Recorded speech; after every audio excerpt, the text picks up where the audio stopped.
வணக்கம் நட்புகளே. ஷெர்லாக் ஹோம்ஸோட ஒவ்வொரு சாகசத்தையும் பார்த்துட்டு வரோம். அதே போல் அவருடைய இன்னொரு சாகசத்தையும் இந்த கதையில் நாம் பார்ப்போம். வாங்க கதைக்குள்ளே போவோம். உங்கள் காதுகளுக்கு இனிமையான கதைகளை கொண்டு வரும் மகிழ் தமிழ் கதைகள். வாருங்கள் கதைப்போம். இன்னைக்கு நாம் பார்க்க போகிற கதையுடைய தலைப்பு நீல மாணிக்க சாகசம், the adventures of blue carbuncle. Christmas முடிந்து 2 நாட்கள் கடந்திருந்தன. அன்று காலை ஷெர்லாக் ஹோம்ஸை சந்தித்து வாழ்த்துக்கள் தெரிவிக்க அவர் வீட்டிற்கு சென்றிருந்தேன். அவர் ஊதா நிற ட்ரெஸ்ஸிங் கவுன் அணிந்திருந்தார். சோபாவில் அசந்த நிலையில் படுத்திருந்தார். அவரது வலதுபுறத்தில் கை கெட்டும் தூரத்தில் புகைக்கும் பைப்புகள் வைக்கும் சட்டம் காணப்பட்டது. அவர் அருகில் கசங்கிய நிலையில் செய்தித்தாள்கள் குவியலாக கிடந்தன. சற்று முன்தான் அவை படிக்கப்பட்டிருக்கின்றன. சோபாவின் அருகில் ஒரு நாற்காலி இருந்தது. அந்த நாற்காலியின் சாயும் பகுதியில் ஒரு தொப்பி மாட்டி வைக்கப்பட்டிருந்தது. அந்த தொப்பி மோசமான நிலையில் விறைப்புடன் காணப்பட்டது. உபயோகத்தின் காரணத்தால் மிகவும் பழுதடைந்திருந்தது. ஆங்காங்கே விரிசல்களும் காணப்பட்டன. அந்த நாற்காலியின் அமரும் இடத்தில் ஒரு பூத கண்ணாடி மற்றும் ஃபோர்செப்ஸ் இருந்தது. இங்கே ஃபோர்செப்ஸ் பற்றி ஒரு குறிப்பு தருகிறார் ஆசிரியர். ஃபோர்செப்ஸ் என்பது கை விரல்களால் கையாள முடியாத மிக நுண்மையான பொருள்களை கையாள உதவும் கருவி. கை கடிகாரங்கள் செப்பனிடுபவர்கள் இதை உபயோகிப்பதை பார்க்க முடியும். அந்த பூத கண்ணாடியையும் ஃபோர்செப்ஸையும் கொண்டு அந்த தொப்பியை ஆராய்ந்துள்ளார் என்பதை கண்டுகொண்டேன். நீங்கள் மிக முக்கியமான வேளையில் இருக்கிறீர்கள் என்று நினைக்கிறேன். குறுக்கிட்டதற்கு மன்னிக்கவும் என்றேன். இல்லை வாட்சன், சரியான நேரத்தில் வந்துள்ளீர்கள். நான் இப்போது கண்டறிந்த விஷயங்களை என் நண்பருடன் பகிர்ந்து கொள்ளப் போவதில் மகிழ்ச்சி அடைகிறேன் என்று கூறி அந்த தொப்பியை நோக்கி தன் வளைந்த கட்டை விரலை காட்டினார். இந்த தொப்பி சம்பந்தப்பட்ட விஷயங்களை என்னால் முழுவதுமாக ஒதுக்கவும் முடியவில்லை. மேலும் அதிலிருந்து வேண்டிய தகவல்களை சேகரிக்கவும் முடியவில்லை. நான் அங்கிருந்த ஒரு நாற்காலியில் அமர்ந்து நெருப்பிடத்திற்கு முன் என் கைகளை காண்பித்து குளிர் காய்ந்தேன். அந்த சமயத்தில் குளிரின் தாக்கம் அதிகமாக இருந்தது. ஜன்னல் கண்ணாடிகளில் பனி உறைந்திருப்பதை காண முடிந்தது. இந்த தொப்பியின் பின்னணியில் ஒரு மிகப்பெரிய குற்றம் நடந்திருக்கிறது. அந்த மர்மத்தை கண்டுபிடித்து குற்றம் புரிந்தவனுக்கு தண்டனை வாங்கி தரப்போகிறீர்கள் அல்லவா என்றேன். இல்லை இல்லை, எந்தவித குற்றமும் இதன் பின்னணியில் இல்லை என்றார் ஹோம்ஸ் சிரித்து கொண்டே. அவர் மேலும் தொடர்ந்து கூறியதாவது, சில சதுர மைல் பரப்பளவில் முட்டி மோதி வாழ்க்கை நடத்தும் 4 மில்லியன் மக்கள் தொகை கொண்ட இந்த நகரத்தில் பலவிதமான விசித்திர நிகழ்வுகள் அரங்கேறும். அவை எல்லாவற்றின் பின்னணியிலும் ஒரு குற்றம் இருக்கும் என்று நீங்கள் கூறிவிட முடியாது. நாமே அது போன்ற பல வழக்குகளை சந்தித்திருக்கிறோம். ஆம், நான் விவரித்து எழுதிய கடைசி 6 வழக்குகளில் 3 வழக்குகள் குற்ற பின்னணி எதுவும் இல்லாமல் தானே இருந்தது என்றேன். நிச்சயமாக நீங்கள் ஐரின் அட்லர், மிஸ் மேரி சதர்லாண்ட் மற்றும் சுழிந்த உதடுகள் கொண்ட பிச்சைக்காரன் ஆகிய அந்த 3 வழக்குகளைத்தான் குறிப்பிடீர்கள் என்று நினைக்கிறேன். இதுவும் அது போன்ற சாதாரண விஷயமாகத்தான் இருக்கும் என்று எண்ணுகிறேன். கமிஷனர் பீட்டர்சன் பற்றி உங்களுக்கு தெரியுமா என்று கேட்டார் ஹோம்ஸ். ஆம், பீட்டர்சன் தெரியுமே. அவரிடமிருந்து தான் இந்த தொப்பி இங்கு வந்தது. இது அவருக்கு சொந்தமான தொப்பியா? இல்லை, இது அவருக்கு கிடைத்தது. தொப்பிக்கு சொந்தக்காரன் யார் என்று தெரியவில்லை. சேதமடைந்த இந்த பில்லிகாக் தொப்பியை அறிவு சார்ந்த விஷயமாக பார்க்க உங்களை வேண்டுகிறேன். பில்லிகாக் என்பதற்கு இந்த வகையான தொப்பி குறைவான உயரமும் மேல் முனையில் கூர்மையாக இல்லாமல் தட்டையாகவும் இருக்கும் என்ற குறிப்பு கொடுக்கிறார் ஆசிரியர். இந்த தொப்பியை அறிவு சார்ந்த விஷயமாக பார்க்க உங்களை வேண்டுகிறேன். அதற்கு முன் இந்த தொப்பி எப்படி கிடைத்தது என்று கூறிவிடுகிறேன். இந்த தொப்பி கிறிஸ்மஸ் தினத்தன்று ஒரு தடித்த கூஸுடன் கிடைத்தது.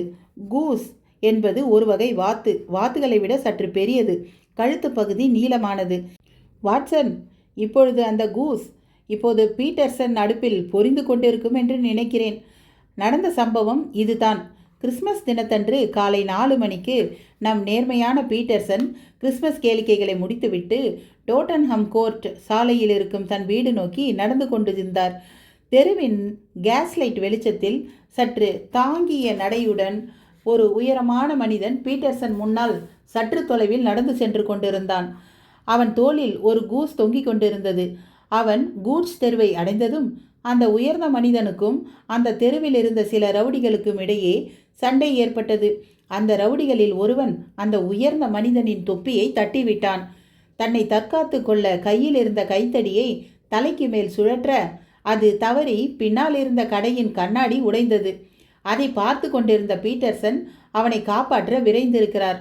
கண்ணாடி உடைக்கப்பட்டதும் தன்னை நோக்கி சீருடை அணிந்த ஒரு அதிகாரி வருவதை பார்த்து அச்சமடைந்த அவன் கூஸை கீழே போட்டுவிட்டு சிட்டாக பறந்துவிட்டான். டோட்டன்ஹாம் கோர்ட் சாலையின் பின்புறம் இருக்கும் சிக்கலான சந்துகளில் ஓடி மறைந்தான்.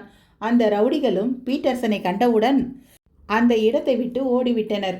அங்கே நடந்த போரின் முடிவில் கீழே கிடந்த துவண்ட தொப்பியும் தூய்மையான கூஸும் பீட்டர்சன் கைவசப்பட்டது.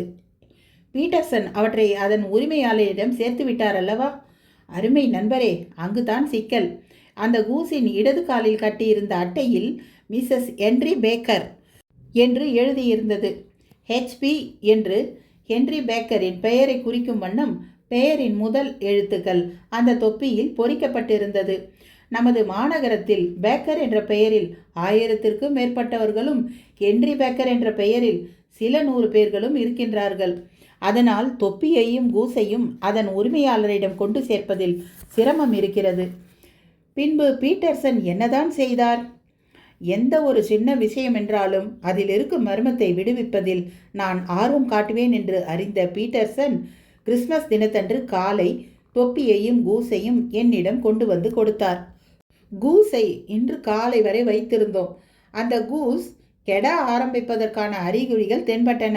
அதனால் அதை சமைத்து சாப்பிடலாம் என்று முடிவு செய்து கூஸை பீட்டர்சனிடம் கொடுத்து விட்டேன். கிறிஸ்மஸ் விருந்தை இழந்த முகம் தெரியாத மனிதரின் தொப்பியை வைத்து நான் ஆராய்ந்து கொண்டிருக்கிறேன். தொப்பி மற்றும் கூஸை காணவில்லை என்று அந்த உரிமையாளர் செய்தித்தாள்களில் விளம்பரம் செய்யவில்லையா? இல்லை. அவர் யார் என்று உங்களால் கண்டுபிடிக்க முடிந்ததா? இந்த தொப்பியிலிருந்து என்ன தடயங்கள் சேகரிக்க இயலுமோ அவற்றை வைத்து தான் கண்டுகொள்ள முடியும். என்னது, தொப்பியை கொண்டா? ஆம். வேடிக்கை செய்யாதீர்கள் ஹோம்ஸ். ஒரு பழுதடைந்த தொப்பியை கொண்டு என்ன கண்டுபிடிக்க முடியும்? இந்த பூத கண்ணாடி கொண்டு பார்த்து இதை அணிந்த மனிதனின் பழக்க வழக்கங்களை கண்டுபிடித்து சொல்லுங்கள் பார்ப்போம். நான் பகுத்தறியும் முறை பற்றி தான் நீங்கள் அறிவீர்களே. அந்த தொப்பியை என் கையில் எடுத்து பார்த்தேன். அது சாதாரணமாக கண்ணில் படும் கருப்பு தொப்பி. மேல் பகுதி எல்லா தொப்பிகள் போல வட்ட வடிவில் இருந்தது. அதிக உபயோகத்தினால் கடினமாக இருந்தது. தொப்பியின் உட்புற அமைப்பு சிவந்த பட்டின் நிறத்தில் இருந்தது. உபயோகத்தால் வண்ணம் இழந்த நிலையில் இருந்தது. தொப்பியை தயாரித்த நிறுவனத்தின் பெயரை காண முடியவில்லை. ஓம்ஸ் கூறியபடி தொப்பியின் ஒரு பக்கத்தில் HB என்று குறிப்பிடப்பட்டிருந்தது. தொப்பி விளிம்பு முடியும் உள்பகுதியின் இருபுறத்திலும் துளையிடப்பட்டிருந்தது. தொப்பியை தலையில் திடமாக வைக்க உதவும் எலாஸ்டிக் கொண்டு கட்டுவதற்காக அந்த துளைகள் இடப்பட்டிருக்கிறது. ஆனால் எலாஸ்டிக் எதுவும் அந்த தொப்பியில் கட்டப்படவில்லை. ஆங்காங்கு விரிசல்கள் விழுந்து பல இடங்களில் மாசுபடிந்து நிறம் மாறியதை மறைக்க மை தடவப்பட்டும் இருந்தது. என்னால் எதுவும் கண்டுகொள்ள இயலவில்லை என்று கூறி ஹோம்ஸிடம் அந்த தொப்பியை கொடுத்தேன். உங்களால் கண்டுபிடிக்க முடியவில்லை என்று கூறுவது தவறு. நீங்கள் காரணிகளை அறிய முயற்சி செய்யவில்லை. காரணங்களை வெளியில் கொண்டு வருவதற்கும் பயப்படுகிறீர்கள். சரி, நீங்கள் என்னதான் கண்டுபிடித்தீர்கள் என்று கூறுங்களேன். அவர் கையில் தொப்பியை எடுத்தார். அதை அவருக்கே உரிய பாணியில் கூர்ந்து கவனித்தார். இதை கொண்டு உறுதியான சில விஷயங்களை அறிந்து கொள்ள முடிகிறது. சில தடயங்கள் கொண்டு உறுதியான முடிவுக்கு வர முடியவில்லை என்றாலும் முடிவுக்கு வர சில சாத்தியக்கூறுகள் அதிகமாக உள்ளன. இந்த தொப்பியை அணிந்தவன் அறிவில் தேர்ந்தவனாக தெரிகிறான். கடந்த 3 வருடங்களில் நல்ல நிலைமையில் இருந்தவர் இப்போது ஊழ்வினை காரணமாக மிகுந்த சிக்கலில் இருக்கிறார். அவருக்கு முன்பு இருந்த தொலைநோக்கு பார்வை இப்போது இல்லை. அதனால் தவறான காரியங்களில் ஈடுபட்டு தன் சொத்துக்களை இழந்துள்ளார். தப்பான சேர்க்கை, குடிப்பழக்கம் இவைகள் கூட காரணமாக இருக்கலாம். அவருக்கும் அவர் மனைவிக்கும் இடையே கருத்து வேறுபாடு இருப்பதற்கான வாய்ப்புகள் அதிகமாக உள்ளன. எனது அருமை ஹோம்ஸ் அவர்களே, அவர் பேசுவதை நான் தடை செய்ய நினைத்தாலும் அதையும் மீறி அவர் மேலும் பேசிக்கொண்டே இருந்தார். அவர் தன்மானத்தை முழுமையாக இழக்கவில்லை. உடல் உழைப்பற்ற வாழ்க்கை முறை உடையவர். வீட்டில் அதிக நேரம் செலவிடுபவர். நடுத்தர வயதுடையவர், நரைத்த தலைமுடியை உடையவர், சமீபத்தில் முடித்திருத்தம் செய்துள்ளவர், தலைமுடியில் லைம் கிரீம் உபயோகிப்பவர். இவைதான் இந்த தொப்பியின் மூலம் கண்டறியக்கூடியவை. கடைசியாக அவர் வீட்டில் எரிவாயு இணைப்பு இல்லை என்பதையும் தெரிவித்துக் கொள்கிறேன். நீங்கள் வேடிக்கை செய்கிறீர்கள் ஓம்ஸ். நிச்சயமாக வேடிக்கை செய்யவில்லை. நான் இவ்வளவு விளக்கங்கள் கூறியும் அதை எப்படி கண்டுபிடித்தேன் என்று நிர்ணயிக்க முடியவில்லையா? பகுத்தறிய முடியாத மூடனாக இருக்கிறேன் நான். நீங்கள் கூறியவற்றை எவ்வாறு கண்டுபிடித்தீர்கள் என்று என்னால் தொடர்பு படுத்தி பார்க்க முடியவில்லை. உதாரணத்திற்கு, அவன் அறிவு கூர்மையானவன் என்று எப்படி சொல்கிறீர்கள்? ஹோம்ஸ் அந்த தொப்பியை எடுத்து அவர் தலையில் அணிந்தார். அது அவர் தலையில் நிற்காமல் தொப்பியின் உள் விளிம்பு நெற்றியை கடந்து மூக்கின் மேல் நுனி வரை சென்றது. தொப்பியின் உள் சுற்றளவு அதிகமாக உள்ளது. இவ்வளவு பெரிய தலையின் மூளை அளவும் பெரிதாக இருக்க வேண்டும். மூளையின் அளவு அதிகமாக இருப்பவர்கள் அறிவு திறன் வாய்ந்தவர்கள் என்பதை நீங்கள் அறிவீர்கள். இதில் ஒரு குறிப்பு தராரு. அப்போதைய அறிவியல் ஆய்வின்படி மூளையின் அளவிற்கு ஏற்றாற்போல் அறிவுத்திறன் இருக்கும் என்று அறிவியல் ஆய்வாளர்கள் கணித்திருந்தனர். மிஸ்டர் ஹோம்ஸ், சமீபமாக அவர் சொத்துக்களை இழந்துள்ளார் என்பதற்கான விளக்கம்? இந்த தொப்பி வாங்கி 3 வருடங்கள் இருக்கும். தொப்பி விளிம்பு முடிவில் இருக்கும் பட்டையான பகுதியை பார்த்தீர்களா? பட்டினால் செய்யப்பட்டிருக்கிறது. தொப்பியின் உட்பகுதி தரமான கைத்திறத்துடன் உருவாக்கப்பட்டுள்ளது. இவற்றை கொண்டு இது விலை உயர்ந்த தரமான தொப்பி என்று கூறலாம். இவ்வளவு விலை உயர்ந்த தொப்பியை 3 வருடங்களுக்கு முன் வாங்க முடிந்தவனால் இதை விட்டொழித்து புது தொப்பி வாங்க முடியவில்லை. இதை வைத்து சமீபத்தில் அவருடைய நிதி நிலைமை பலவீனமாக உள்ளது என அறியலாம். ஓ சரி, அவரது தொலைநோக்கு பார்வை பற்றி நீங்கள் கூறியது எதை வைத்து? ஓம் சிரித்து கொண்டார். இதோ அவன் முன்னோக்கு பார்வைக்கான விளக்கம் என்று கூறி தொப்பியில் இருந்த துளையையும் சிறு வளையத்தையும் காண்பித்தார். இந்த துளையும் வளையமும் தொப்பியுடன் வருவதில்லை. வாங்கிய பின் துளை செய்து வளையத்தை வைத்து கயிறுடன் பொருத்தியிருக்க வேண்டும். முன்னோக்கு பார்வை இருந்ததால் தான் காற்றினால் விலகாமல் இருக்க இதை செய்துள்ளான். கட்டியிருந்த கயிறு அருந்திருக்கிறது. அதை செப்பனிட அவன் முயற்சிக்கவில்லை. அதனால் இப்போது அவனுக்கு முன் இருந்த முன்னோக்கு பார்வை இப்போது இல்லை என்று கூறலாம். தொப்பியில் இருக்கும் கரைகளை அகற்ற எழுதும் மை வைத்து மறைத்துள்ளான். இதை வைத்து அவன் தன் தன்மானத்தை இழக்கவில்லை என்று கூறலாம். உங்கள் விளக்கங்கள் நம்பகத்தன்மை வாய்ந்ததாகத்தான் இருக்கின்றன. அவன் நடுவயதினன், நரைத்த முடியுடையவன், சமீபத்தில் முடி திருத்தம் செய்தவன், லைம் கிரீம் உபயோகிப்பவன் போன்ற விஷயங்களை தொப்பியின் உள்பகுதியில் ஒட்டியிருக்கும் முடியை பூதக்கண்ணாடியில் பார்த்தால் உங்களுக்கே தெரியும். முடியின் ஒரு முனையில் கத்திரிக்கோளால் வெட்டப்பட்டதற்கான அறிகுறிகளை பார்க்கலாம். மற்றும் முடி பிசு பிசுவென இருப்பதை வைத்து கிரீம் உபயோகிப்பவன் என்பதையும் அறியலாம். எலுமிச்சை வாசனை இருப்பதையும் நீங்கள் உணரலாம். தொப்பியில் ஒட்டியிருக்கும் தூசியை கவனித்தீர்களா? அதில் தெருவில் இருக்கும் சாம்பல் நிற புழுதியை விட வீட்டில் சேரும் பழுப்பு நிற தூசியே அதிகமாக உள்ளது. இதை வைத்து இந்த தொப்பி பல மணி நேரம் வீட்டில் தொப்பிக்கான கொக்கியில் தொங்கிக் கொண்டிருந்திருக்க வேண்டும் என்று அறிந்து கொள்ளலாம். தொப்பியின் உட்புறம் ஈரப்பதத்துடன் இருக்கிறது. இதை வைத்து அவனுக்கு எளிதில் வியர்க்கும் என்றும் உடல்நிலை கட்டுக்கோப்பாக இல்லை என்றும் அறியலாம். அதெல்லாம் சரி ஹோம்ஸ், அவன் மனைவியுடனான உறவில் விரிசல் உள்ளது என்பதற்கான விளக்கம்? பல வாரங்களாக இந்த தொப்பி தூசி தட்டி சுத்தம் செய்யவில்லை. உங்கள் தொப்பியில் இது போன்ற தூசி இருந்து உங்கள் மனைவி இது போன்ற தொப்பியுடன் உங்களை வெளியில் செல்ல அனுமதிக்கிறார் என்றால் உங்களுடைய மனைவியின் அன்பை இழந்த துரதிர்ஷ்டமானவர் என்று கூறலாம் அல்லவா? ஆனால் அவன் திருமணம் ஆகாதவனாக இருக்கலாமே. இல்லை, மனைவியை சமாதானப்படுத்தவே அந்த கூஸை வாங்கி சென்றுள்ளான். நான் ஏற்கனவே கூறியபடி கூஸின் காலில் மிஸ்ஸஸ் ஹென்றி பேக்கர் என்ற எழுத்தில் பொறித்த அட்டை கட்டப்பட்டிருந்தது. மேலும் தொப்பியில் HB என்ற எழுத்துக்கள் பொறிக்கப்பட்டிருந்ததாகவும் கூறியிருந்தேன். தொப்பியில் இருக்கும் HB எழுத்துக்கள் ஹென்றி பேக்கர் என்ற பெயரைத்தான் குறிக்கும் என்றும் நீங்கள் அறிவீர்கள். அதனால் மனைவியின் பெயரை குறிப்பிட்டு இந்த கூஸை வாங்கியுள்ளான் என்பதற்கு மாற்று கருத்து இருக்க முடியாது.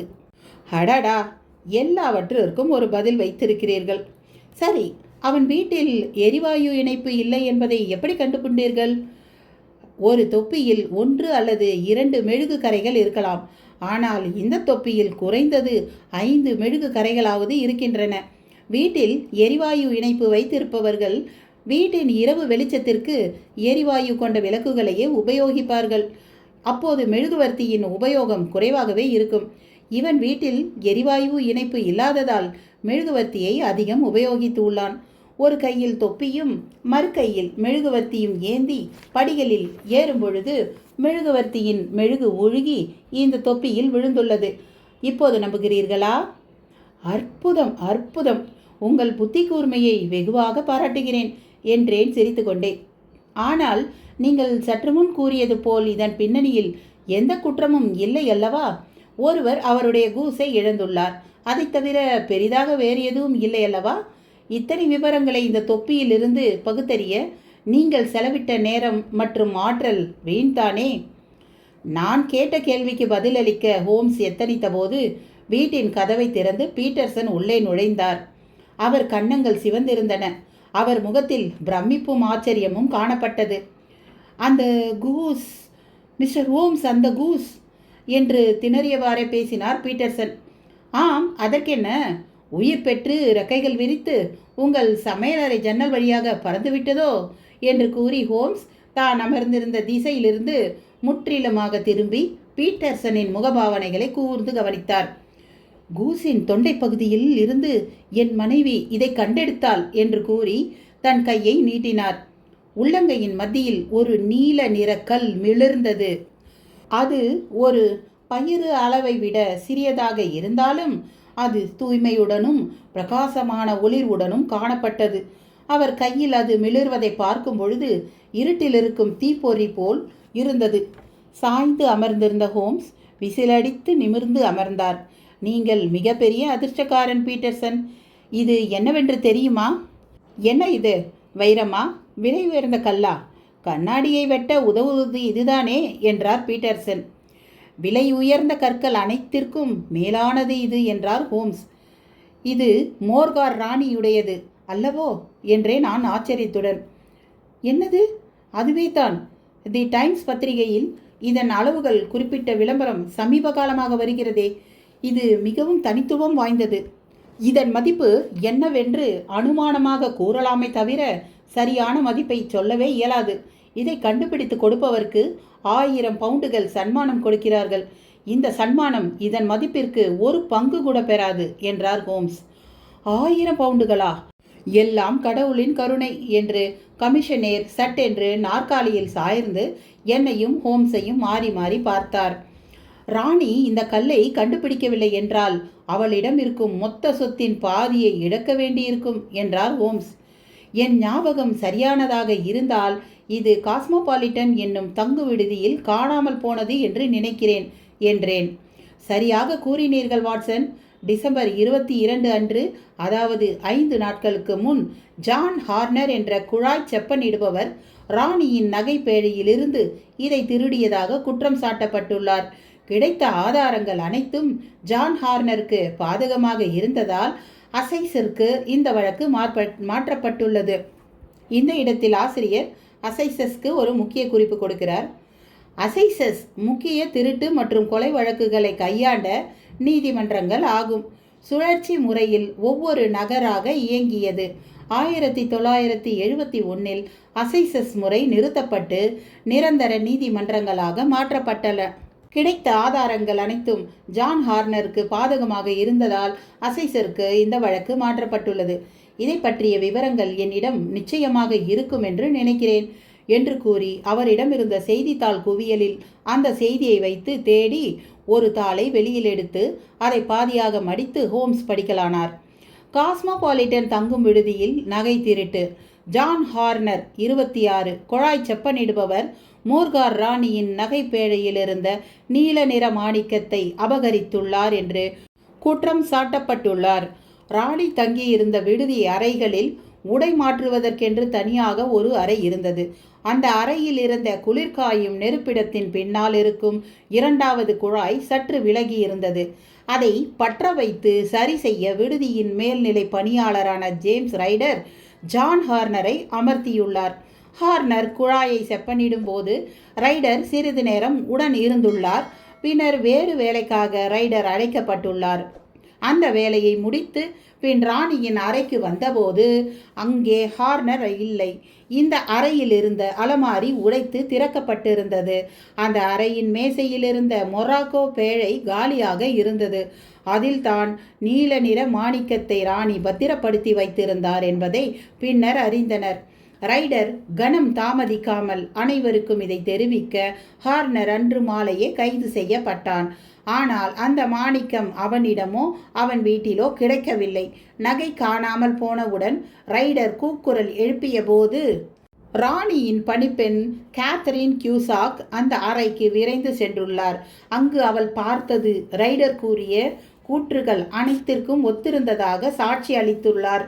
பி டிவிஷன் சார்ந்த காவல் அதிகாரி பிராட்ஸ்ட்ரீட் ஹார்னரை கைது செய்தபோது தான் குற்றவாளி இல்லை என்று வன்மையாக மறுத்துள்ளதாக கூறியுள்ளார். ஹார்னருக்கு ஏற்கனவே திருட்டு பின்னணி இருந்ததால் நீதிபதி இந்த வழக்கை அசைசஸ் நீதிமன்றத்திற்கு மாற்றிவிட்டார். நீதிமன்ற உரையாடலின் போது கடுமையான உணர்வுகளை வெளிப்படுத்திய ஜான் நீதிபதி தன் உரையை முடிக்கும்போது மயங்கி விழுந்துவிட அவனை சிறைக்கு தூக்கிச் சென்றனர். நீதித்துறையும் காவல்துறையும் அவன் நிலைமையை பெரிதாக எடுத்துக்கொண்டதாக தெரியவில்லை என்று கூறிக்கொண்டே ஹோம்ஸ் செய்தித்தாளை கீழே வைத்தார். பேழையில் பூட்டி வைக்கப்பட்டிருந்த இந்த கல் டோட்டன்ஹாம் கோர்ட் சாலைக்கு எப்படி வந்தது? இந்த 2 சம்பவங்களுக்கு இடையில் நடந்த சம்பவங்கள் என்னவென்று என்று கண்டுபிடித்தாக வேண்டும். பார்த்தீர்களா வாட்சன், நாம் சற்று முன் தொப்பியை வைத்து கண்டுபிடித்த சின்ன சின்ன விஷயங்கள் இப்போது முக்கியம் வாய்ந்ததாக ஆகிவிட்டன. இந்த விலை உயர்ந்த கல் கூஸின் தொண்டையிலிருந்து கண்டெடுக்கப்பட்டுள்ளது. இந்த கூஸ் பழுதடைந்த தொப்பியின் உரிமையாளர் மிஸ்டர் ஹென்றி பேக்கரிடம் எப்படி வந்தது? நாம் எப்படியாவது மிஸ்டர் ஹென்றி பேக்கரை சந்தித்து இந்த மர்மத்திற்கு விடை காண வேண்டும். முதலில் எளிதான அணுகுமுறையை கையாள்வோம்.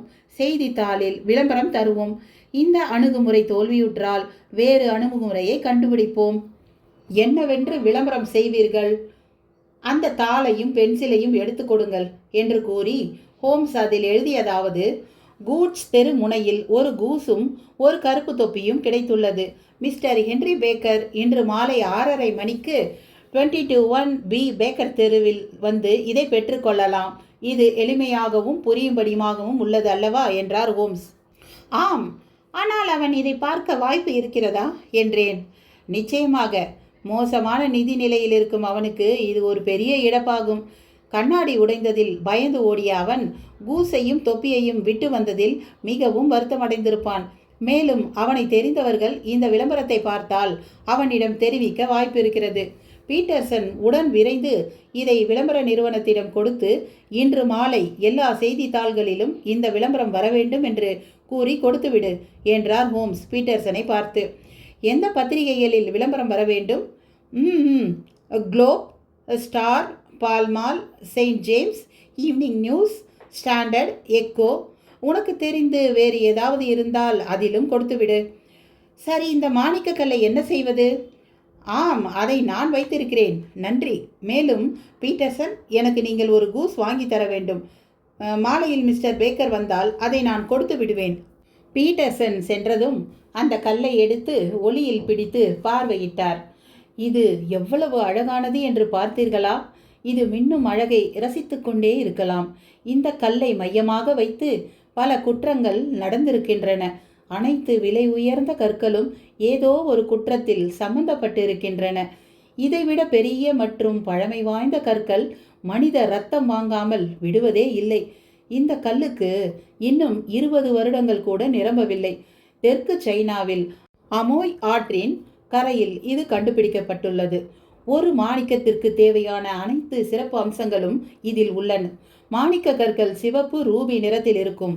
ஆனால் இது நீல நிறத்தில் உள்ளது. அது ஒன்றுதான் குறை. இவ்வளவு இளமையான கல்லாக இருந்தாலும் இந்த கல் கொடிய வரலாறு கொண்டது.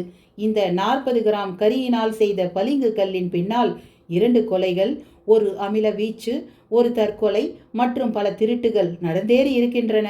அழகான இந்த பொருள் பலரை தூக்கு மேடைக்கும் சிறைச்சாலைக்கும் அனுப்பியுள்ளது என்று கூறினால் யாராவது நம்புவார்களா? இதை என்னிடம் இருக்கும் திடமான பெட்டியில் பூட்டி பத்திரப்படுத்த வேண்டும். ராணிக்கு செய்தி எழுதி இது நம்மிடம்தான் உள்ளது என்று தெரியப்படுத்த வேண்டும். ஓகே ஹோம்ஸ், ஹார்னர் நிரபராதி என்று நீங்கள் நம்புகிறீர்களா? எனக்கு தெரியவில்லை. அப்படி என்றால் ஹென்றி பேக்கருக்கும் இந்த கல்லிற்கும் ஏதாவது சம்பந்தம் இருக்குமோ? ஹென்றி பேக்கருக்கு இதில் சம்பந்தம் இருக்காது என்று நினைக்கிறேன். அவர் கொண்டு செல்லும் பறவையில் இந்த கல் இருந்ததை அவர் அறிந்திருக்க வாய்ப்பில்லை.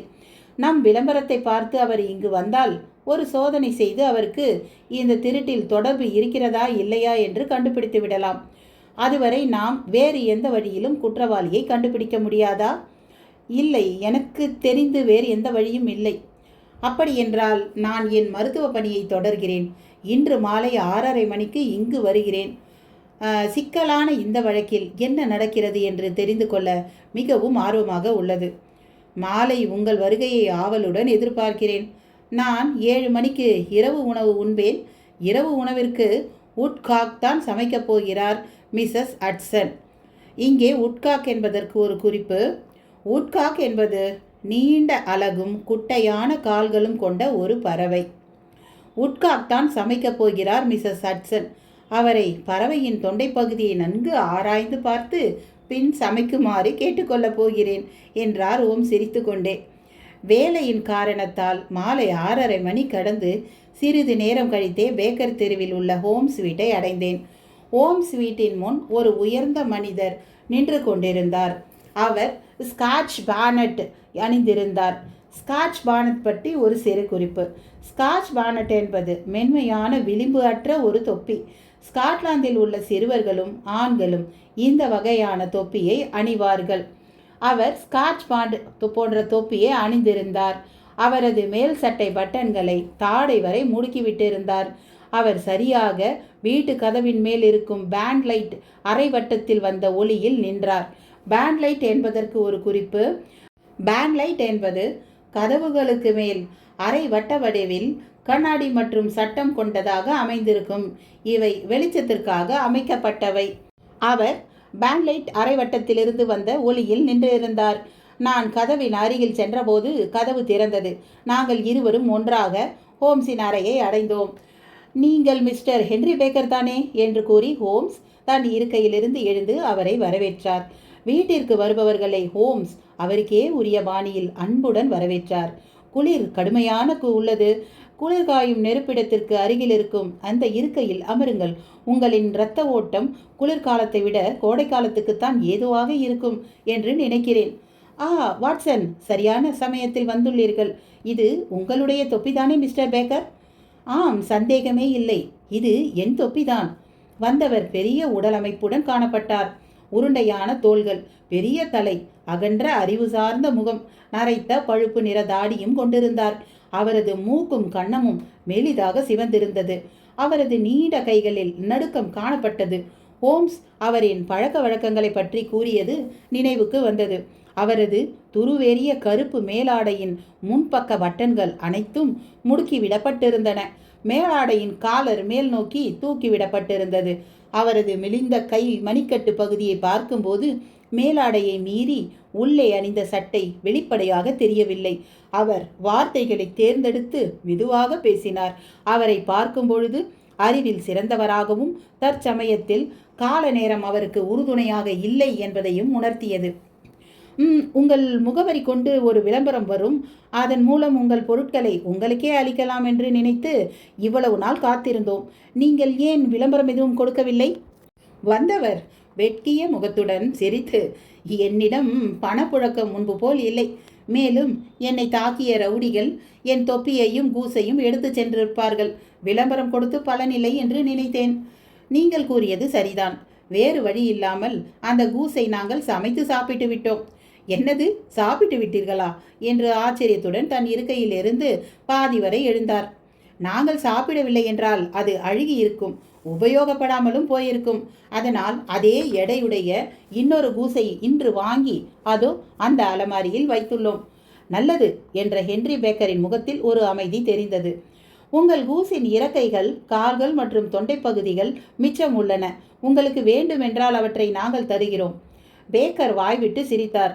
என் சாகச அனுபவத்தின் நினைவாக அதை வைத்து கொள்ளலாமே தவிர அவற்றால் எனக்கு எந்த பலனும் இல்லை. என் கவனம் முழுவதும் நீங்கள் இன்று வாங்கி வைத்த கூசின் மீதே உள்ளது. அதை மட்டுமே நான் எடுத்து செல்ல நினைக்கிறேன். ஷெர்லாக் ஹோம்ஸ் தன் தோள்களை குலுக்கி சட்டென்று என்னை பார்த்தார். அதோ உங்கள் தொப்பி, அலமாரியில் உங்களுக்காக வாங்கி வைத்த பறவை இருக்கிறது. நீங்கள் அவற்றை எடுத்துக்கொள்ளலாம்.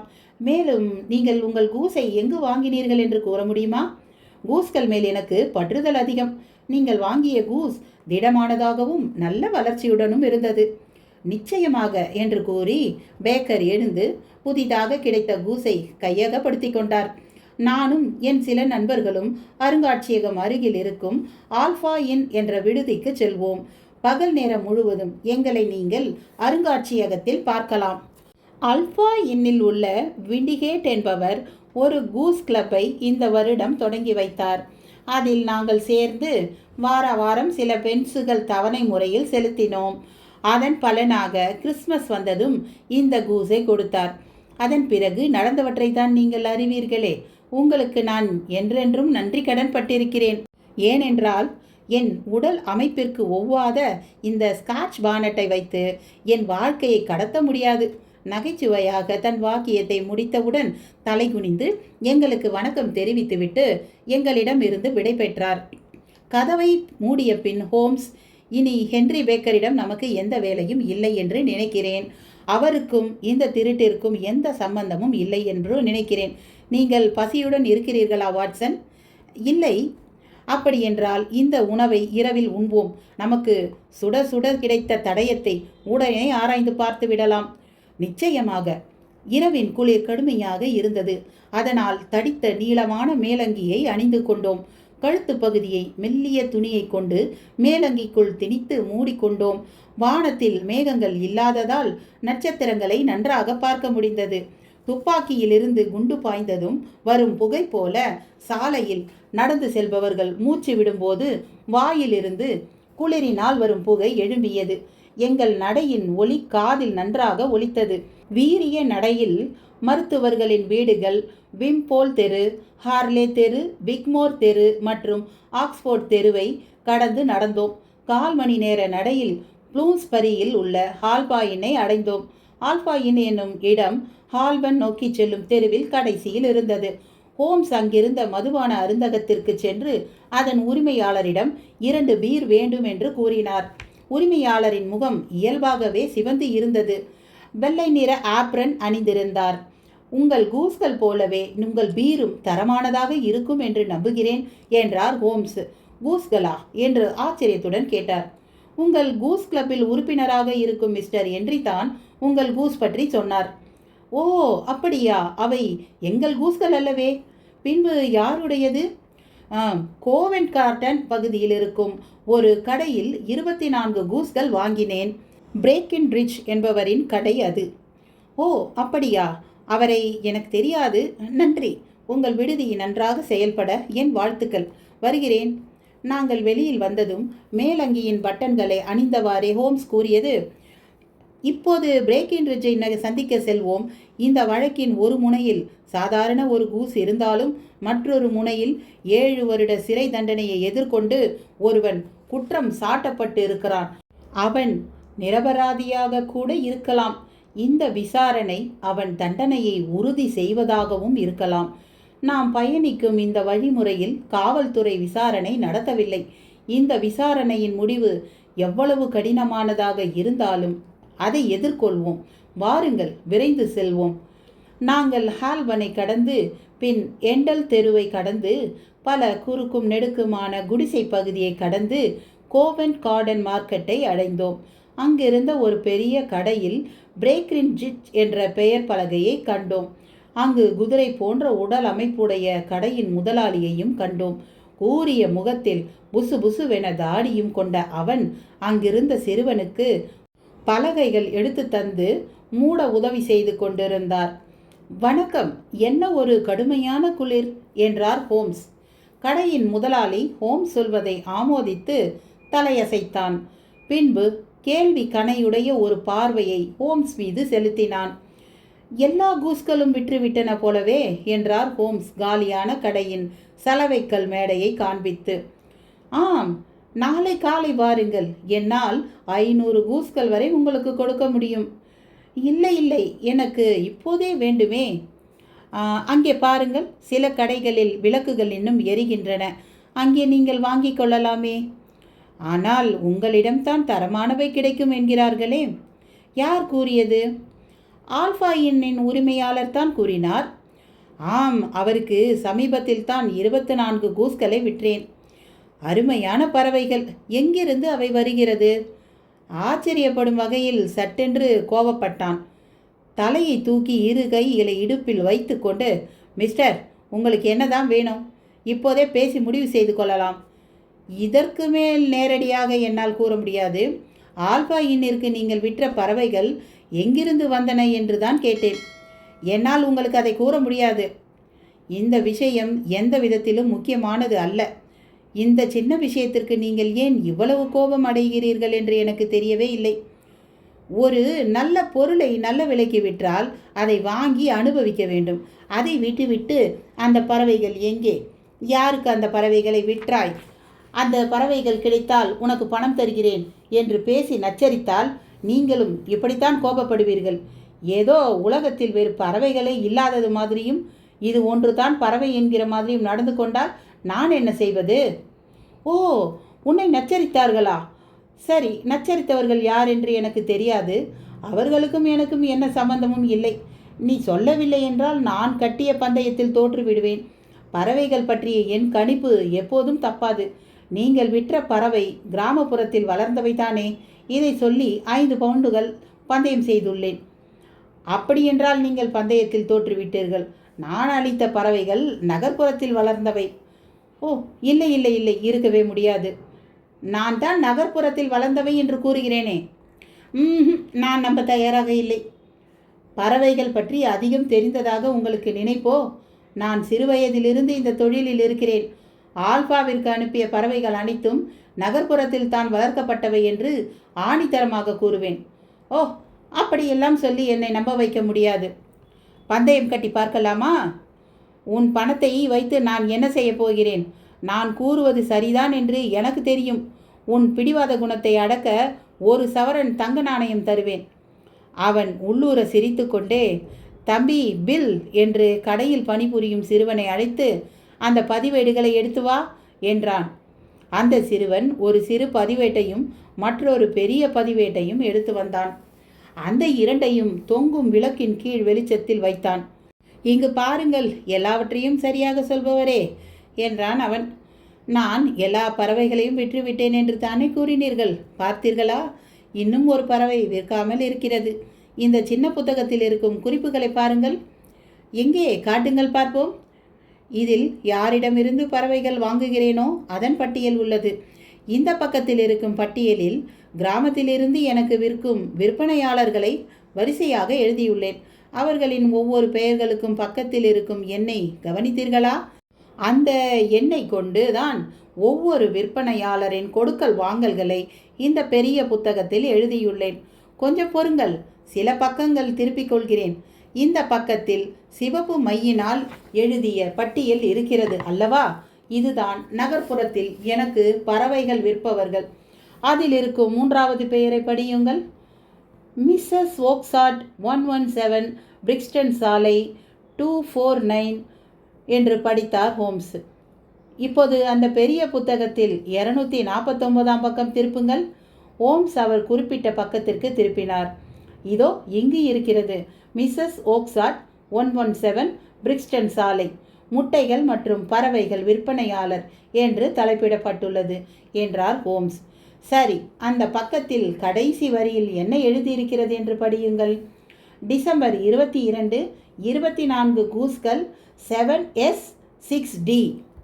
ஆம், அதற்கு கீழ் என்ன எழுதியிருக்கிறது? மிஸ்டர் விண்டிகேட்டிற்கு விற்கப்பட்டது 12S விலையில். மிஸ்டர் விண்டிகேட்டிற்கு விற்ற பறவைகள் லண்டனில் இருக்கும் மிஸ்ஸஸ் ஓக்சாட்டிடமிருந்து வாங்கப்பட்டது. அப்படியென்றால் அவை கிராமத்தில் வளர்ந்த பறவைகள் இல்லை அல்லவா? இப்போது என்ன கூறுகிறீர்கள்? ஷெர்லக் ஹோம்ஸ் முகத்தில் பெருத்த ஏமாற்றம் தெரிந்தது. அவரது பாக்கெட்டிலிருந்து 1 சவரன் நாணயத்தை எடுத்து அங்கிருந்த மேடையில் வீசினார். மிகவும் துயரமடைந்த மனிதராக முகத்தை திருப்பிக் கொண்டு அங்கிருந்து நகர்ந்தார். சில யார்டுகள் நடந்த பின் ஒரு தெரு விளக்கின் கீழ் நின்று சத்தம் வராமல் அவருக்கே உரிய வித்தியாசமான பாணியில் சிரித்தார். முகத்தில் புசுபுசுவென தாடி மீசை வைத்து சட்டை பையில் பிங்க் உன் செய்தித்தாளை வைத்திருந்தால், இங்கே பிங்க் உன் என்பது நார்விக் சிட்டி கால்பந்து கிளப் பற்றிய விஷயங்களை பகிரும் பத்திரிகை. இந்த பத்திரிகை இப்போது இணையதளத்தில் மட்டும் செயல்பட்டு வருகிறது. கால்பந்தில் ஆர்வம் உடையவர்கள் பந்தயம் கட்டுவதில் ஆர்வம் இருக்கும் என்பதால் ஹோம்ஸ் அவ்வாறு அணுகியுள்ளார். முகத்தில் புசுபுசுவென தாடி மீசை வைத்து சட்டை பையில் பிங்க் உன் செய்தித்தாளை வைத்திருந்தால் அவர்களை சுலபமாக பந்தயம் கட்ட அழைக்கலாம் என்று கூறி அவர் மேலும் தொடர்ந்ததாவது, நான் 100 பவுண்டுகள் கொடுத்தால் கூட இவ்வளவு விஷயங்களை எனக்கு கூறியிருக்க மாட்டான். ஆனால் பந்தயம் கட்டினால் எவ்வளவு விஷயம் வெளிவருகிறது பார்த்தீர்களா? நம்முடைய தேடலை இதற்கு மேல் தொடர முடியாது என்று நினைக்கிறேன். மிஸ்ஸஸ் ஓக்சாட்டிடம் சென்று இன்று விசாரணையை தொடரலாமா அல்லது நாளை தொடரலாமா என்று என்னால் முடிவு செய்ய இயலவில்லை. நம்மை தவிர வேறு சிலரும் அவனிடம் தகவல்கள் சேகரிக்க முயன்று வருகிறார்கள் என்பது மட்டும் நிச்சயமாக தெரிகிறது. ஆகையால் நான்... ஹோம்ஸின் பேச்சை அந்த கடையிலிருந்து வந்த சத்தம் தடை செய்தது. நாங்கள் திரும்பி பார்த்தபோது அங்கு எலி போன்ற முக அமைப்புடைய ஒருவன் மஞ்சள் தெரு விளக்கு ஒளியின் மத்தியில் நின்றிருந்தான். பிரேக்கின்ரிட்ஜ் கடையை மூடியவாறே கைகளை வேகமாக அசைத்து பேசிக்கொண்டிருந்தான். உங்களின் கூஸ் கதையை கேட்டு கேட்டு சலித்து விட்டேன். இப்படி என்னை அடிக்கடி நச்சரிக்கும் நீங்கள் அனைவரும் காணாமல் போகுமாறு சாபமிடுகிறேன். இன்னொரு முறை இது போன்று இனிமையாக பேசி நடித்து என்னிடம் வந்தால் என் நாயை உன்மேல் ஏவி விடுவேன். மிஸ்ஸஸ் ஓக்சாட்டை இங்கே வர சொல்லுங்கள். அந்த பெண்மணியுடன் நான் பேசிக்கொள்கிறேன். உனக்கும் எனக்கும் என்ன சம்பந்தம்? உன்னிடமா நான் பறவைகளை வாங்கினேன்? இல்லை, ஆனால் அந்த பெண்மணி விற்ற பறவைகளில் ஒன்று என்னுடையது. அது எனக்கு திரும்ப வேண்டும் என்றான் அந்த சிறு மனிதன். அப்படியென்றால் மிஸ்ஸஸ் ஓக்சாட்டிடமே அதை பற்றி கேள். அந்த பெண்மணி உங்களைத்தான் அணுக சொல்கிறாள். அப்படியென்றால் ஃப்ரெஷ்ஷையா மகாராஜாவிடம் போய் கேள். நான் இதுவரை பட்டது போதும், இடத்தை காலி செய் என்று கூறி சென்று விட்டான். அங்கு வந்து விசாரித்தவன் வேறு வழி என்று அங்கிருந்து நகர்ந்து இருளில் மறைந்தான். நல்லது, பிரிக்ஸ்டன் சாலை செல்ல வேண்டிய வேலை நமக்கு மிச்சம். ஹோம்ஸ் மெலிதான குரலில் முணுமுணுத்தார். வாருங்கள், இவனிடமிருந்து ஏதாவது கிடைக்கிறதா என்று பார்ப்போம் என்று கூறி ஹோம்ஸ் கடைகளில் ஆங்காங்கே நிற்பவர்களை லகுவாக நுழைந்து வேகமாக சென்று அந்த சிறு மனிதனின் தோள் மேல் கை வைத்தார் ஹோம்ஸ். அவன் திடுக்கிட்டு திரும்பினான். யார் நீ? உனக்கு என்ன வேண்டும் என்று நடுங்கிய குரலில் கேட்டான். மன்னித்து கொள்ளுங்கள், நீங்கள் அந்த கூஸ் கடைக்காரனிடம் பேசி கொண்டிருந்ததை கேட்டேன். என்னால் உங்களுக்கு உதவ முடியும் என்று நினைக்கிறேன் என்றார் ஹோம்ஸ். யார் நீ? உனக்கு எப்படி நடந்த விஷயங்கள் பற்றி தெரியும்? என் பெயர் ஷெர்லாக் ஹோம்ஸ். மற்றவர்கள் அறியாததை அறிவதே என் தொழில். நீ இதை பற்றி தெரிந்திருக்க வாய்ப்பில்லையே. எனக்கு எல்லா விஷயங்களும் தெரியும். பிரிக்ஸ்டன் சாலையில் இருக்கும் மிஸ்ஸஸ் ஓக்சாட் பிரேக்கின்ரிட்ஜிடம் விற்ற பறவைகளில் ஒரு பறவையை தேடுகிறீர்கள். பிரேக்கின்ரிட்ஜ் அந்த பறவைகளை கூஸ் கிளப் நடத்தும் ஆல்ஃபாயின் அதிபர் விண்டிகேட்டிடம் விற்றுவிட்டார். அந்த கிளப்பில் ஹென்றி பேக்கரும் ஒரு உறுப்பினர் ஆவர். ஓ, உங்களைத்தான் வெகு நாட்களாக தேடிக்கொண்டிருக்கிறேன் என்று அரைக்கூவல் விடுத்து கைகளை நீட்டி உற்சாகத்தை வெளிப்படுத்தினான். இந்த விஷயத்தை கண்டுபிடிப்பதில் எவ்வளவு ஆர்வம் கொண்டுள்ளேன் என்று உங்களுக்கு தெரியாது. ஓடிக்கொண்டிருந்த ஒரு 4 சக்கர குதிரை வண்டியை ஷெர்லாக் ஹோம்ஸ் நிறுத்தினார். இது போன்ற விஷயங்களை பேச காற்றடிக்கும் சந்தை இடமல்ல. குளிருக்கு கதகதப்பான அறையில் ஆற அமர அமைதியாக பேச வேண்டும் என்றார் ஹோம்ஸ். நம் சந்திப்பை மேலும் வலுப்படுத்துவதற்கு முன் நீங்கள் யார் என்று தெரிந்து கொள்வதில் ஆர்வமாக இருக்கிறேன். அவர் சற்று தயங்கி, என் பெயர் ஜான் ராபின்சன் என்று ஓரப்பார்வை பார்த்தவாறே கூறினான். அட, உங்கள் உண்மையான பெயரை கூறுங்கள். மாற்று பெயருடன் நம்மிடையே தொழில் நடந்தால் நன்றாகவே இருக்காது என்றார் ஹோம்ஸ். அவன் முகம் சட்டென்று சிவந்தது. என் உண்மையான பெயர் ஜேம்ஸ் ரைடர் என்றான். சரி, நீங்கள் ஹோட்டல் காஸ்மோபாலிட்டனின் தலைமை பணியாளர் தானே? வாருங்கள், இந்த வாடகை வண்டியில் வந்து அமருங்கள். நீங்கள் தெரிந்து கொள்ள வேண்டிய அனைத்து விஷயங்களையும் நான் கூறுகிறேன் என்றான் ஹோம்ஸ். ரைடர் என்னையும் ஹோம்ஸையும் மாறி மாறி பார்த்தான். அவன் கண்களில் பாதி பயமும் பாதி நம்பிக்கையும் தெரிந்தது. அதிர்ஷ்டம் வரப்போகிறதோ இல்லை துரதிர்ஷ்டம் துரத்தப் போகிறதோ என்ற குழப்பம் அவன் கண்களில் தெரிந்தது. பிறகு அவன் வாடகை வண்டியில் ஏறினான். அரை மணி நேரத்தில் நாங்கள் பேக்கர் தெருவில் ஹோம்ஸின் வீட்டை அடைந்தோம். வரும் வழியில் எந்தவித பேச்சுவார்த்தையும் இல்லை. அவன் மூச்சு மெலிதாக இருந்தது. கைகளை மாறி மாறி இணைத்தும் விலக்கியும் வைத்த வண்ணம் இருந்தான். அது அவனிடம் இருந்த பதற்றத்தை உறுதி செய்தது. இதோ வந்துவிட்டோம் என்றார் ஹோம்ஸ் உற்சாகமாக. நாங்கள் ஒவ்வொருவராக அவர் வீட்டின் அறையில் நுழைந்தோம். மிஸ்டர் ரைடர், குளிர் உங்களை வெகுவாக பாதித்துள்ளது. நெருப்பிடத்தின் அருகில் இருக்கும் அந்த நாற்காலியில் அமர்ந்து சற்று இளைப்பாருங்கள். நான் வீட்டினுள் குளிருக்காக அணியும் காலணி அணிந்து வருகிறேன். அந்த பறவை எங்கு இருக்கிறது என்பதை அறிவதில் ஆர்வமாக இருக்கிறீர்கள் அல்லவா? ஆம். குறிப்பாக ஒரு பறவை தானே நீங்கள் தேடுகிறீர்கள்? அதன் உடல் பகுதி முழுவதும் வெள்ளையாகவும் வால் பகுதியில் பட்டையான கரிய நிறத்தில் இருக்கும் அல்லவா? அந்த பறவையைத்தானே குறிப்பாக தேடுகிறீர்கள்? ரைடர் நடுங்கி உணர்ச்சியின் வசம் இருந்தான். ஆம் மிஸ்டர் ஹோம்ஸ், அது எங்கு சென்றுள்ளது என்று உங்களால் கூற முடியுமா? அது இங்குதான் வந்தது. என்னது, இங்கேயா? ஆம், அது ஒரு அற்புதமான பறவை. அதன் மேல் எவ்வளவு ஆர்வமாக இருக்கிறாய் என்று என்னால் புரிந்து கொள்ள முடிகிறது. அது ஒரு நீல நிற முட்டையிட்ட பின் இறந்து போய்விட்டது. இதுவரை யாரும் கண்டிராத அழகான ஒளிமின்னும் முட்டை அது. இப்போது அது என்னுடைய அருங்காட்சியகத்தில் தான் இருக்கிறது. கால்கள் நடுங்கியவாறே ரைடர் எழுந்து நெருப்பிடத்தின் மேல் இருக்கும் மேடையின் மேல் கை வைத்து தாங்களாக நடந்தான். ஹோம்ஸ் தன் பாதுகாப்பு பெட்டியை திறந்து அந்த நீல நிற மாணிக்கத்தை எடுத்து காண்பித்தார். அந்த மாணிக்கக்கல் பல இடங்களில் மின்னி ஒளிக்கதிர்களை வீசியது. ரைடர் என்ன செய்வது என்று தெரியாமல் திருதிருவென முழித்தான். அதை அவனுடையது என்று கூறுவதா அல்லது மாணிக்கத்திற்கும் அவனுக்கும் சம்பந்தமில்லை என்று கூறுவதா என்று முடிவெடுக்க முடியாமல் திணறினான். உன் ஆட்டம் முடிந்து விட்டது ரைடர் என்றார் ஹோம்ஸ் அமைதியாக. எங்கும் அசையாமல் அங்கேயே நில், இல்லை என்றால் தவறி தீயில் விழுந்து விடுவாய். வாட்சன், அவனை தாங்கி பிடித்து இருக்கையில் அமர வையுங்கள். அவனுக்கு தண்டனை கொடுக்காமல் விடுவிக்க முடியாது. அவனுக்கு அருந்த கொஞ்சம் பிராண்டி கொடுங்கள். ஒரு கணம் கால்கள் நடுங்கி கீழே விழ பார்த்தான். பிராண்டி உட்கொண்டதும் அவன் முகம் சற்று தெளிவு பெற்றதை போல இருந்தது. பயந்த கண்களுடன் ஹோம்ஸை பார்த்து கொண்டிருந்தான். இந்த திருட்டு சம்பந்தமான ஆதாரங்கள் அனைத்தும் என்னிடம் இருக்கிறது. நீ கூற வேண்டிய ஒரு சில விஷயங்களை தவிர நடந்தவை என்ன என்று எனக்கு தெரியும். இந்த வழக்கை முடித்து வைக்கும் வகையில் அதையும் நீ கூறிவிட்டால் நன்றாக இருக்கும். ராணி மோர்காரின் நகை பற்றி முதலாக எப்படி அறிந்து கொண்டாய்? கேத்தரின் கியூசாக் தான் என்னிடம் இதை பற்றி கூறினாள் என்றான். ஓ, ராணியின் பணிப்பெண்ணிடமிருந்து தெரிந்து கொண்டாயா? திடீரென்று பெரும் பணக்காரனாக நீ ஆசைப்பட்டது தவறு. உன் காரியத்தை நீ நேர்த்தியாகவும் செய்யவில்லை. உன்னுள் ஒரு வில்லன் உருவாகி கொண்டிருக்கிறான் என்பதை நீ அறிவாய். குழாய்கள் செப்பனிடும் ஹார்னர் ராணியின் அறையில் வேலை செய்து முடித்து சென்றதும் நீயும் காத்தரினும் சேர்ந்து நகையை அபகரித்துள்ளீர்கள். ஏற்கனவே சில திருட்டுகளில் ஹார்னர் ஈடுபட்டிருந்ததால் அதை உங்களுக்கு சாதகமாக பயன்படுத்தி கொண்டுள்ளீர்கள். அதன் பிறகு நீ... ஹோம்ஸ் பேசிக்கொண்டிருக்கையில் ரைடர் தரையில் இருந்த கார்பெட்டில் தவழ்ந்து ஹோம்ஸின் கால்களை பற்றி கொண்டார். மிஸ்டர் ஹோம்ஸ், கடவுளின் பெயருக்காவது என்னை மன்னிக்கக்கூடாதா? என் தாயும் தந்தையும் தன் மகன் திருடன் என்று தெரிந்தால் மனமுடைந்து போவார்கள். நான் இதற்கு முன் எந்த ஒரு தவறும் செய்ததில்லை. இனிமேல் எந்த ஒரு தவறும் செய்யவும் மாட்டேன். என்னை நம்புங்கள். பைபிளின் மேல் ஆணையிட்டு சொல்கிறேன், எந்த தவறும் செய்ய மாட்டேன். தயவு செய்து இதை நீதிமன்றத்திற்கு கொண்டு சென்று விடாதீர்கள். என்னை மன்னியுங்கள். இருக்கையில் அமர் என்றார் ஹோம்ஸ் கோபத்துடன். இப்போது மட்டும் காலில் விழுந்து கெஞ்சுகிறாயே, ஹார்னரின் நிலைமை பற்றி கொஞ்சம் கூட யோசிக்காத சுயநலவாதியாகத்தானே நீ இருக்கிறாய். நான் இந்த நாட்டை விட்டு சென்று விடுகிறேன். அப்படி செய்தால் அவன் மேல் உள்ள வழக்கு செல்லாதது ஆகிவிடும் அல்லவா? அதை பற்றி பிறகு பேசுவோம். நகை திருடிய பின் என்னென்ன செய்தாய் என்று அத்தனையும் கூறு. அப்படி அந்த கூசிற்குள் இந்த மாணிக்கம் எப்படி வந்தது?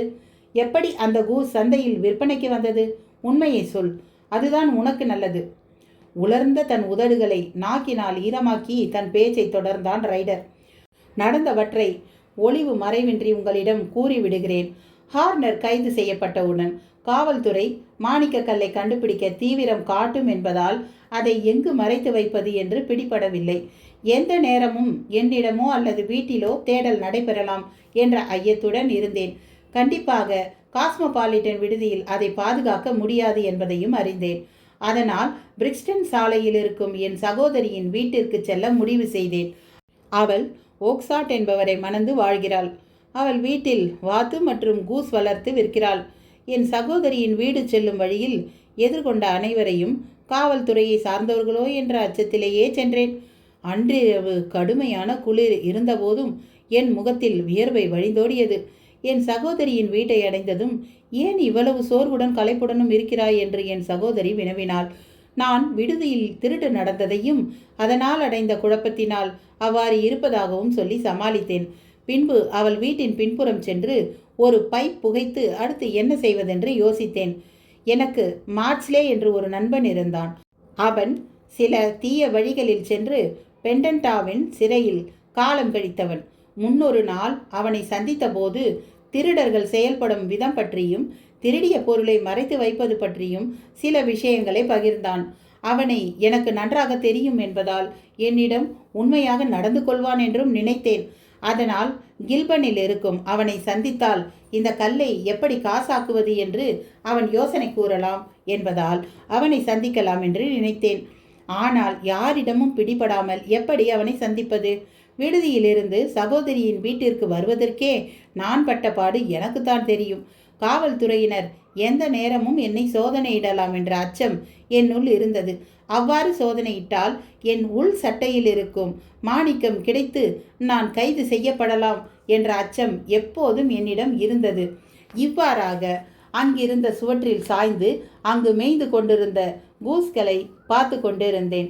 சட்டென்று எனக்கு ஒரு யோசனை வந்தது. இந்த யோசனையை செயல்படுத்தினால் எப்பேற்பட்ட துப்பறிவாளராக இருந்தாலும் கண்டுபிடிக்க முடியாது என்று நினைத்தேன். ஒரு சில வாரங்களுக்கு முன் என் சகோதரி கிறிஸ்மஸ் பண்டிகையை முன்னிட்டு ஒரு கூஸை எனக்கு பரிசாக வழங்கப் போவதாக கூறியிருந்தாள். என் சகோதரி சொன்ன வாக்கு தவற மாட்டாள். அந்த கூஸை இப்போதே அவளிடம் இருந்து வாங்கி அதனுள் அந்த மாணிக்கத்தை வைத்து அந்த கூசுடன் கில்பன் செல்லலாம் என்று முடிவு செய்தேன். அங்கு ஒரு கூரை வேய்ந்த இடத்தின் கீழ் சில கூஸ்கள் அடைத்து வைக்கப்பட்டிருந்தன.